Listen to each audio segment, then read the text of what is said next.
So ayan, magandang umaga mga kaibigan. Papakita ko nga pala sa inyo ang view dito sa Mabini, Batangas. Barangay Mainit nga pala ito. So ayan, kalmang-kalma ngayon ang karagatan. Papunta na ako sa trabaho. Ayan. Bali ito nga pala yung site na dinadayo ng mga riders dito na taga malalayo. Ayan, kalma-kalma siya ngayon.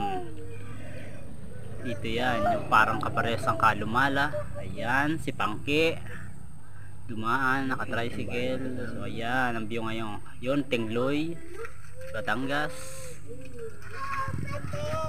Ayan, ang view. Mga bangka ng mga bandive. Yun yung kalsada dito. At yung tarpaulin ng mga botante na hindi ko alam kung mananalo. Ayan. So ayan, wow.